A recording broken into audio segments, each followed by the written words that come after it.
Greg Lucero is an ex-gas station attendant who was one of the founding members of the RSU. He's a dedicated Marxist-Leninist Maoist and is currently working to expand union membership, committee organizing, and workers' political power in Utah, largely which he succeeded. But there's, of course, obviously still work to be done.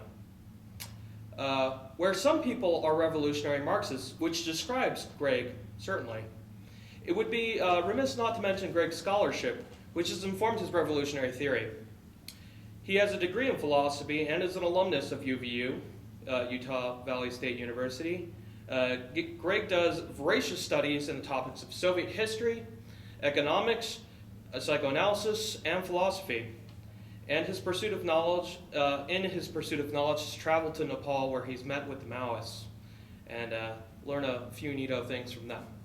So without further ado, let's put our hands together for Greg, and so we can hear about the state of the international worker.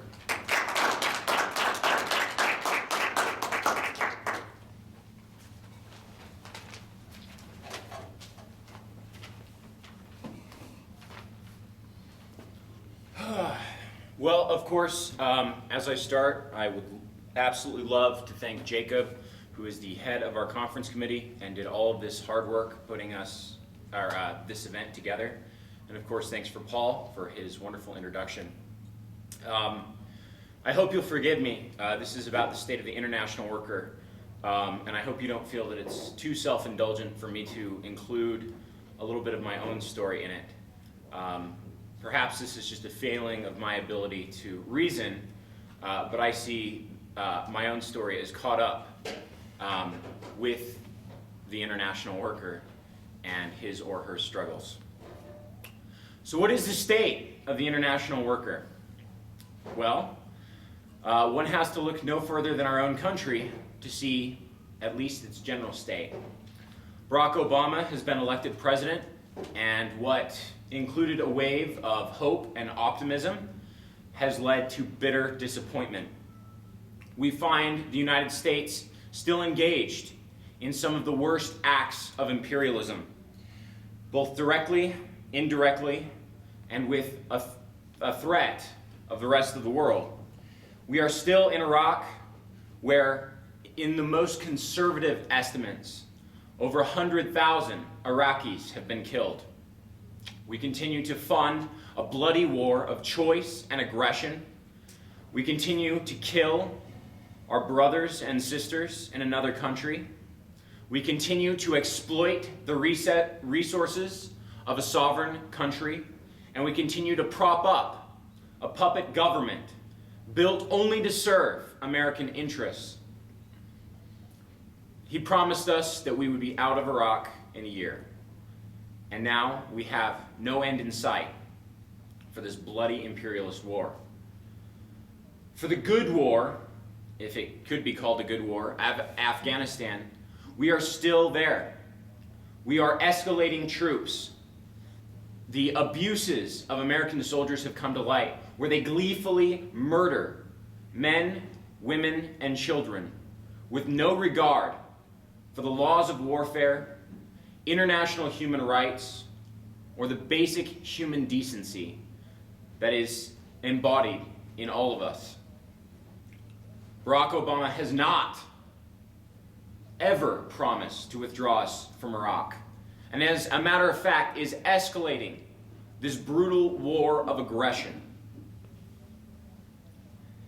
The United States continues to support imperialist, colonialist, puppet regimes, despite the fact that Israel continued to build settlements and announced that they would continue to build settlements on the East Bank, in Gaza, in Jerusalem, as a precursor to Joe Biden arriving, which Barack Obama and Joe Biden described as a slap in the face.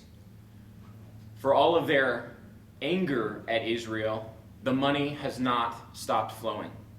The weapons have not stopped flowing.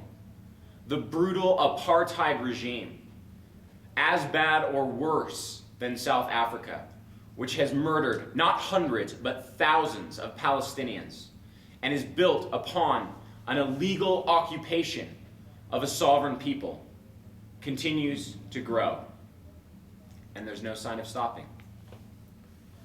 The United States continues to fund and support the narcotic, illegal, criminal regime in Colombia. They are expanding 8 military bases to carry out their imperialist war against the armed forces of Colombia. Despite Uribe carrying out illegal attacks in Ecuador, planned assassinations of revolutionary leaders, and gross violations of both international and national human rights laws, the United States shows no sign of slowing in their support for this regime. We send millions of dollars to the Philippines to prop up a criminal government that murders its own people. The examples are countless. For all of the ill of George W. Bush, at least you knew where he stood. Barack Obama is just George W. Bush with a more human face. We don't have to look any further than Arizona, Senate Bill 1070, to see the brutal, racist, apartheid nature of the American government. Our brothers and sisters are criminalized, captured, detained, deported, threatened. And if any of you have seen the statistics in Utah, it's likely that a bill will come here with overwhelming support. Europe is no better. Left and central-left governments are being swept out of power by right-wing, xenophobic, fascistic governments that preach a doctrine of hatred, of fear, and greed. The financial crisis has crippled the ability of workers to fight around the world. In the United States, there are cut government programs, there are increased corporate layoffs, and there's increased taxation on the worker. In Europe, once a, if not bastion, at least sanctuary for workers, benefits are being slashed, wages are being dropped, and one has to look no further than Greece, where the entire economy is being shredded for the sake of neoliberal capitalist policies. One would be well inclined to despair. Well, one would be well inclined to preach a philosophy of withdrawal, at least until more opportune times arose. 2 years ago, this is actually my second MayDay event. Last year, I put together by myself a MayDay event. I invited all the speakers. I paid for everything out of pocket. And of course, I'd like to thank John Goshert, because this is the second MayDay event that he's been to. He was willing to help me out before that. There was another MayDay event before that, a small party with people I considered friends in my house. And I gave a speech similar to what you heard. I said, you have to keep in mind, this was going on years and years and years of George W. Bush as president, and I gave a pretty despairing speech. I told people, yes, of course, reaction was prevalent everywhere, and odds are we wouldn't see any increase, we wouldn't see any progressive movements. But of course, to keep a moderate amount of hope because of Nepal and Venezuela. And what I've just said to you is essentially the same thing, that we are in a state of absolute despair. And this is a feeling shared by most leftists, at least in the United States. But that's only half the story. There are also revolutionary struggles not just being carried out, revolutionary struggles that are being successful. Probably the most famous one is Venezuela. The United States is threatening Venezuela with invasion. Part of the reason that they fund Colombian imperialism is so that they can check the Venezuelan workers. The United States has reactivated the Caribbean fleet and is conducting operations off the coast of Aruba, which is just a few miles off the coast of Venezuela, in order to threaten Hugo Chavez. But that's just it. All they can do is threaten. They are a paper tiger. Venezuela has engaged in massive projects of wealth redistribution from their vast oil reserves. People who had no future are now being given hope. Despite the media narratives of Hugo Chavez centralizing power in his control, he has begun constitutionally turning over more and more power to village, worker, and community councils. The United States, Barack Obama, and Hillary Clinton have accused Hugo Chavez of running guns to the Revolutionary Armed Forces of Colombia, the FARC. However, we know where all of those weapons have gone. Just a few weeks ago, Hugo Chavez gave a speech to the workers and people of Venezuela, where he declared the power of the People's Militia. 45,000 AK-47s have been turned over to the men and women of Venezuela to defend against any imperialist aggression. Where before Hugo Chavez was deposed in a coup by the military with not a word, it was only through the support of the unarmed protesters that he was returned to power. There will be no second coup. The people of Venezuela are armed, and they are strong, and they are defiant. Today,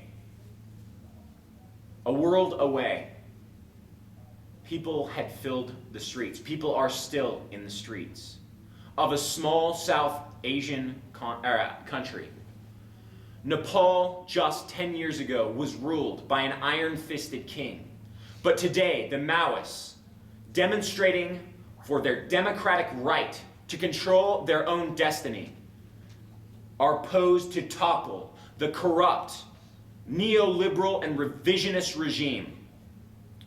They have not fired a shot, but their revolution is heard just the same. Their leaders were hunted, brutalized, tortured, exiled, broken. But today they stand proud, defiant, against the imperialism of India and the United States. The Constitution is set to be written for Nepal by the 26th. The Maoists have illegally been removed from the government, illegally removed from the constitutional process, all for the sake of progress. But there's been no progress, because the people of Nepal support the revolutionary Maoists. They support the struggle for equality. Nepal, a small South Asian country that 10 years ago had a king, a literal king. And today, they have a constitution greater than ours. 1/3 of their constitutive assembly members are mandated to be women. And yet the United States talks about women's rights. Nepal has legalized abortion, legalized women's reproductive rights. And here in the United States, day by day, women's rights are encroached on. Nepal has legalized gay marriage. It has one of the few openly gay representatives. It has an entire commission dedicated to expanding LGBT rights. And here in the United States, we talk about civil unions and pass things like Proposition 8, which restricts gays' rights to marriage. Ultimately, the Nepali Maoists are faced with a difficult struggle. Through their People's War, they had expanded their People's Liberation Army to control all the countryside.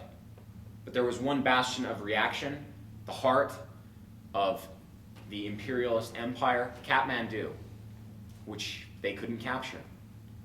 Now, just 5 years later, Maoists are flooding the street, calling for a general strike that is crippling industry, paralyzing their political enemies, and soon enough will establish workers' and people's power in what will soon be the newest revolutionary republic, Nepal. In India, the Indian government, this is extraordinarily personal for me. I was in Mumbai when the Communist Party of India Maoist was declared illegal. Sick and tired of being passed by for progress.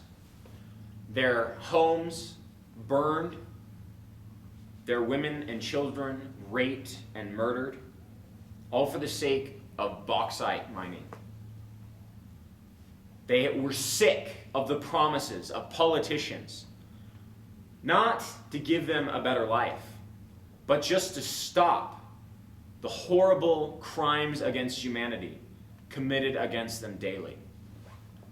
And so I saw where they had had enough. They had burned the Communist Party of India's headquarters. They had blown up several cell towers. And the Indian government had declared their party illegal. I watched with horror as a new set of troops were unleashed. These paramilitary troops were trained as special forces under a general. There were visions of armed soldiers running through dusty plains, and they said, in order to fight the Naxal, you have to live like a Naxal. These were the elite paramilitary and special operations forces that were going to murder the Naxals. But I tried to keep a happy face. The Naxal areas were surrounded. It was declared illegal for any journalist to enter or document the operations of the government. Operation Green Hunt had begun.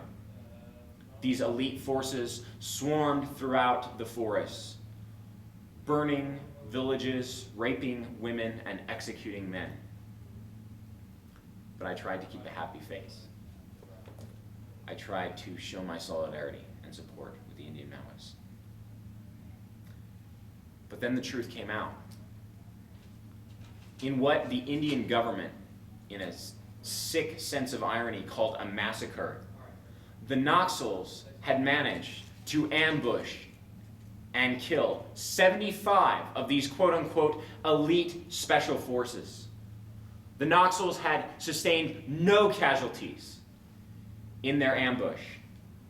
Suddenly the story changed. These were no longer elite special forces, but rather poorly trained paramilitaries, both with a lack of training, a lack of funding, and a lack of arms. The Naxals surged, expanding their controlled areas outside of their normally controlled forests into the cities. Graffiti began showing up in cities, and still is showing up in cities, along all sorts of the dusty streets. Naxals, come save us. If India continues along its path, it will be the most populous, revolutionary, communist government in the history of the world. Just 200 years ago, communists were lucky to have the Paris Commune, which lasted only a year. The collapse of the Soviet Union, the revision of the People's Republic of China, and the dissolution of the Eastern European states was a blow against the workers. For all of their problems, they at least provided a base for workers' struggles around the world. Marxist-Leninist parties revised their plans to be a simple conscience of capital. They disintegrated, they disbanded, they lost hope. But there are still lights burning among the world. Cuba, which was thought to be only a worthless puppet of the Soviet Union, stands strong and proud. They are the only Latin American country to end child malnutrition. They have more doctors internationally than the World Health Organization. And just 70 miles off the United States coast, they are still subject to embargo, they are still subject to threats, and they are still subject to open terrorism supported by the United States government. In this case, any despair, any hopelessness is misplaced. Now is the time for us to fight. Now is the time for us to struggle. We are in the heart of imperialism. Every blow that we strike resonates across the earth. So, I am calling for the creation of a non-tendency socialist organization to carry out the struggle here in Utah. It will carry out the economic struggle, it will carry out the political struggle, and it will carry out the social struggle. These United Socialists of Utah will carry out unionization. Without a union, workers cannot be secure in their position. Through collective bargaining, they can demand their rights against the capitalists who would divide them. It will also carry out direct actions. It's not enough for workers to earn scraps from capitalists. We need to begin building our own independent economic institutions outside of capitalism. Worker exchanges, worker schools, community gardens. It will also carry out the political struggle in Utah. It will fight for referendums for the people of Utah. It will fight for equal education, not based on your location and property tax and parents' income, but a universal education that grants equality and opportunity to every Utah student. It will fight for equal rights for immigrants as well as citizens. It will not allow these racist, imperialist, capitalist policies of racial profiling, deportation, broken families, and exploited workers. It will also carry out the social struggle. It will bring together neighborhoods through community organizing, and it will bring together the people of Utah on what they actually have in common, rather than their own narrow political interests. There's something that we have forgotten. We've forgotten what it's like to be strong. We've forgotten what it's like to have power. But we need to remember that we must dare to fight, and we must dare to win. Thank you.